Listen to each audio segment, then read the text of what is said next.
طالب علم تھا کربلا میں، حجروں میں تھا، کبوتر حرم کے اڑتے تھے. اب بھوک ہے، گوشت ہی نہیں کھانے کو، روٹی اور دہی کھا رہے ہیں، اب پیسے ہی نہیں ہے. تو اس نے بولا بھائی کبوتر کو تو مانو حرام نہیں ہے، کوئی مباح ہے. رسی ڈال کے بیٹھا، حرم کا کبوتر تھا، حجرے میں آ کے کھڑکی میں بیٹھا، اس نے اندر کھینچ لیا، قربان کیا، بڑا بنا. سویا، خواب میں امام کو دیکھا امام غضبناک ہے.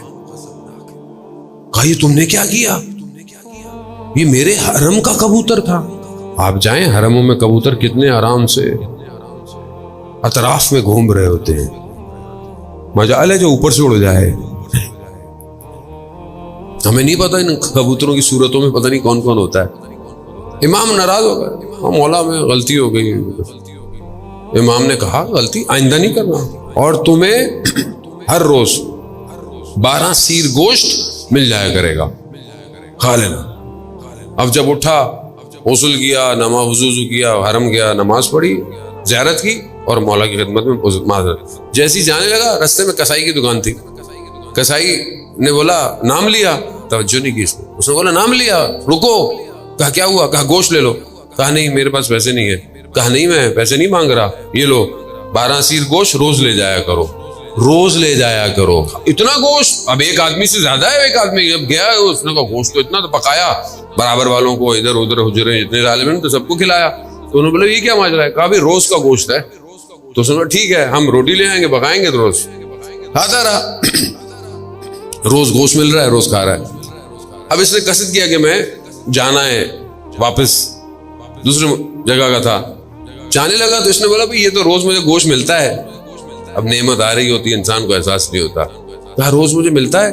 تو ایک طالب علم سے 1 سال کے گوشت کے پیسے لے لیے اور اس کو کسائی کی دکان پہ لے گیا. بولا بھائی آج کے بعد جو ہے وہ گوشت جو میرا ہے وہ اس کو دے دینا. کہہ رہا کون سا گوشت؟ کہا کہ اتنا ہی تھا تمہارے لیے. اب جب جا کر سویا، دیکھا پھر امام. کہا کہ یہ ہم نے نعمت تمہارے لیے تھی، اب تم رہو بھی جاؤ تو تمہیں صرف روٹی اور دہی مل رہی ہے. عزیزان محترم، مانگنا، وہ کریم ہے. آپ ان سے مانگیں، آپ کو منع نہیں کریں گے، لیکن آپ کربلا کی ڈائمنشن تو دیکھیں. کربلا میں لوگ مانگنے نہیں آئے تھے، جن کے پاس جو تھا چھوڑ کر آئے تھے. اپنا گھر چھوڑ دیا لوگوں نے، اپنا مال چھوڑ دیا لوگوں نے، اپنے گھر والوں کو چھوڑ دیا. زہیر ابن کین نے سب کو چھوڑ دیا تھا. حالانکہ اس کی زوجہ نے بعد میں جو ہے وہ کفن روز عاشور بھجوایا تھا.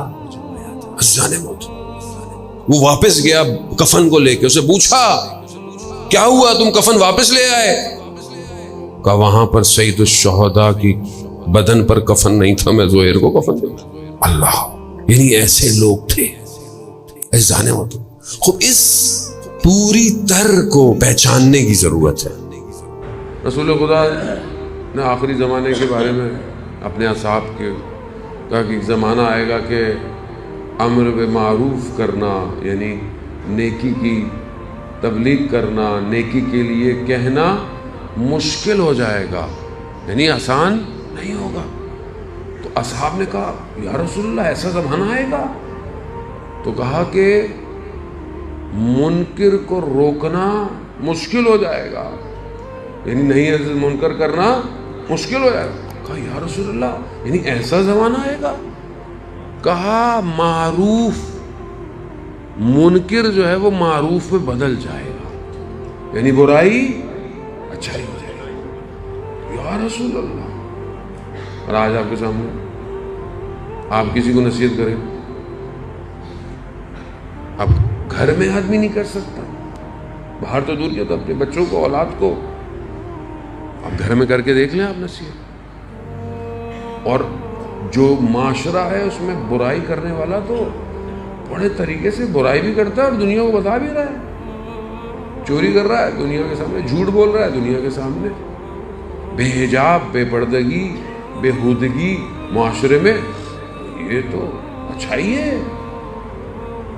اور اسی معاشرے میں رہنے آپ کے سامنے، اور کتنا انتظار کریں گے آخری زمانے کا.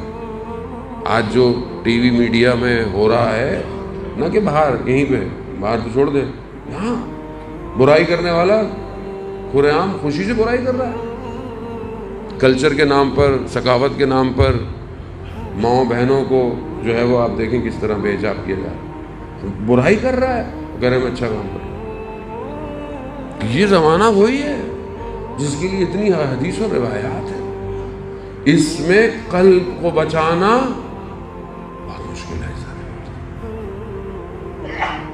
اور اگر خدا انسان پہ کرم نہ کرے، انسان نہیں بچ سکتا۔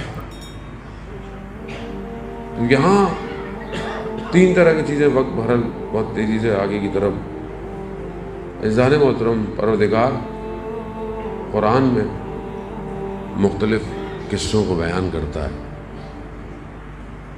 تین چیزیں جس کے لیے خود سید الشہداء بھی فرماتے ہیں، انسان یا تو رشد کرتا ہے یعنی اوپر کی طرف جائے گا، آگے کی طرف بڑھے، یا پھر راکد ہے، رکا ہوا ہے، اور تیسرا منحوت ہے یعنی حبوط یعنی نیچے کی طرف گرا ہوا ہے۔